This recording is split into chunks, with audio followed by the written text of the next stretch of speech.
যিকোনো পৰীক্ষাত আহিবলগীয়া কিছুমান ইম্পৰ্টেণ্ট আৰু সহজ প্ৰশ্ন আমি লৈ আহিছো এইটো ভিডিঅ'। গতিকে ভিডিঅ'টো অলপো স্কিপ নকৰিবা, গোটেইকেইটা প্ৰশ্ন চাই যাবা, তেনেহ'লে তোমালোকৰ পৰীক্ষাৰ বাবে একেবাৰে সহজ হৈ যাব শৰ্ট প্ৰশ্ন। যিসকলে আমাৰ চেনেলটো এতিয়ালৈকে ছাবস্ক্ৰাইব কৰা নাই, ছাবস্ক্ৰাইব কৰি ৰাখিবা আৰু ভিডিঅ'টো বেছি বেছিকৈ শ্বেয়াৰ কৰি দিবা, যাতে সকলো ছাত্ৰ ছাত্ৰীসকলে এই সহজ প্ৰশ্নকেইটা জানিব পাৰে। আজিৰ প্ৰথম প্ৰশ্ন, অসমৰ কোনখন চহৰক প্ৰেমৰ নগৰী বুলি জনা যায়? অপশ্যন এ আছে শোণিতপুৰ, বি আছে তেজপুৰ, চি আছে শুৱালকুছি আৰু ডি আছে যোৰহাট। ইয়াৰ শুদ্ধ আনচাৰটো হৈছে তেজপুৰ। অসমৰ তেজপুৰক প্ৰেমৰ নগৰী বুলি কোৱা হয়। নেক্সট প্ৰশ্ন, বিশ্ব স্বাস্থ্য সংস্থাৰ মুখ্য কাৰ্যালয় ক'ত উপস্থিত? A New York, B Geneva, C Washington আৰু ডি আছে মুম্বাই। ইয়াৰ শুদ্ধ আনচাৰটো হৈছে বি জেনেভা। জেনেভা হৈছে বিশ্ব স্বাস্থ্য সংস্থাৰ মুখ্য কাৰ্যালয়। নেক্সট প্ৰশ্ন, কিমান চনত ভাৰতত বিমুদ্ৰাকৰণৰ সিদ্ধান্ত লোৱা হৈছিল? এ 2014, বি দি আছে 2015, চি দি আছে 2016, ডি দি আছে 2019। শুদ্ধ আনচাৰটো হৈছে চি নম্বৰ, 2016 চনত বিমুদ্ৰাকৰণ কৰা হৈছিল। অসমৰ স্বীকৃতিপ্ৰাপ্ত প্ৰথমটো আঞ্চলিক দলৰ নাম? এ দি আছে DMK, বি দি আছে তেলেগু দেশম, চি দি আছে অসম গণ পৰিষদ, ডি দি আছে ৰাইজৰ দল। ইয়াৰ শুদ্ধ আনচাৰটো হৈছে চি অসমৰ স্বীকৃতিপ্ৰাপ্ত প্ৰথম আঞ্চলিক দলটো হৈছে অসম গণ পৰিষদ। নেক্সট প্ৰশ্ন, ভাষা আন্দোলনৰ প্ৰথম শ্বহীদ? অপশ্যন এ দি আছে ৰঞ্জিত বৰপূজাৰী, বি দি আছে খগেশ্বৰ তালুকদাৰ, চি দি আছে মণিৰাম দেৱান আৰু ডি দি আছে কনকলতা বৰুৱা। শুদ্ধ আনচাৰটো হৈছে এ ৰঞ্জিত বৰপূজাৰী ভাষা আন্দোলনৰ প্ৰথম শ্বহীদ। নেক্সট প্ৰশ্ন, ভূপেন হাজৰিকাই কিমান চনত অসম ৰত্ন বঁটা লাভ কৰিছিল?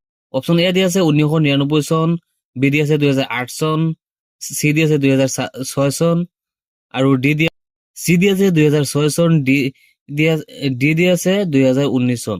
শুদ্ধ আনচাৰটো হৈছে বি 2008 চন।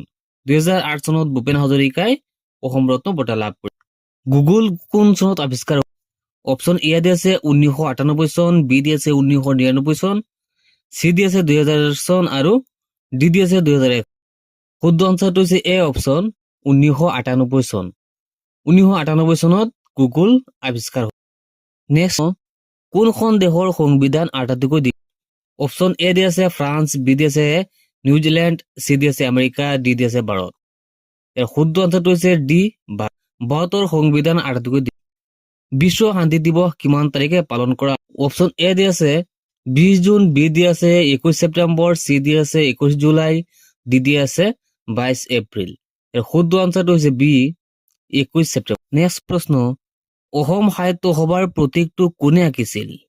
অপশ্যন এ দি আছে পদ্মনাথ গোহাঁই বৰুৱা, বি দি আছে ৰঞ্জন দত্ত, চি দি আছে গোকুল দাস আৰু ডি দি আছে বিকাশ। ইয়াৰ শুদ্ধ আনচাৰটো হৈছে চি যুগল দাস।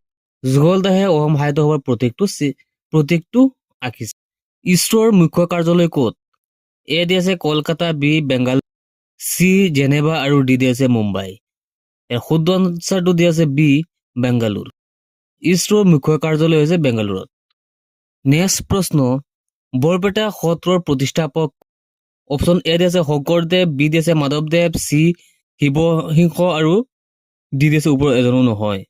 ইয়াৰ শুদ্ধ আনচাৰটো হ'ব বি মাধৱদেৱ। মাধৱদেৱে বৰপেটা সত্ৰ প্ৰতিষ্ঠা কৰিছিল। ভাৰতৰ আটাইতকৈ দীঘল দলংখনৰ নাম কি?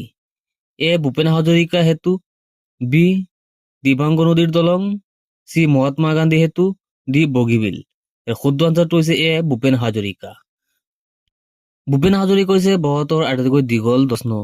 কোন চনত প্ৰথমবাৰৰ বাবে অসমত ৰাষ্ট্ৰপতিয়ে শাসন বলবৎ হয়?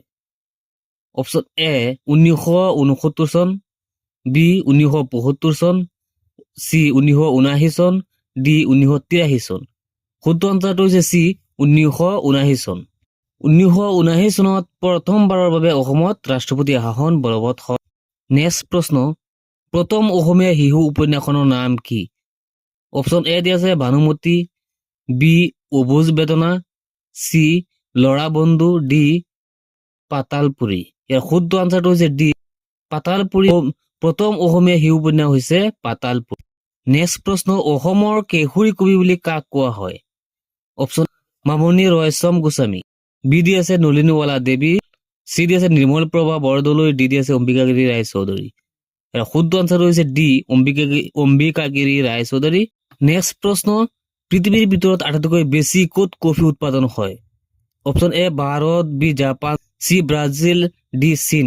ইয়াৰ শুদ্ধ আনচাৰটো হৈছে ব্ৰাজিল। ব্ৰাজিলত আটাইতকৈ বেছি কফি উৎপাদন কৰা হয়। নেক্সট প্ৰশ্ন, মহাকাশলৈ যোৱা প্ৰথমজন ব্যক্তি কোন? অপশ্যন এ দি আছে ইউৰি গাগাৰিন, বি দি আছে কল্পনা চাওলা, চি দি আছে ৰাকেশ শৰ্মা, ডি দি আছে ফু দৰ্জী। ইয়াৰ পৰা যিকোনো এটা শুদ্ধ আনচাৰ হ'ব। এই শুদ্ধ আনচাৰটো তোমালোকৰ বাবে কমেণ্ট বক্স ৰাখি থৈছো, সেই কমেণ্ট বক্সত তোমালোকে ইয়াৰ শুদ্ধ আনচাৰটো দি দিবা। প্ৰশ্নটো হৈছে মহাকাশলৈ যোৱা প্ৰথমজন ব্যক্তি কোন? আজিৰ ভিডিঅ'টো এইখিনি আছিলে, লগ হ'ব নেক্সট ভিডিঅ'ত।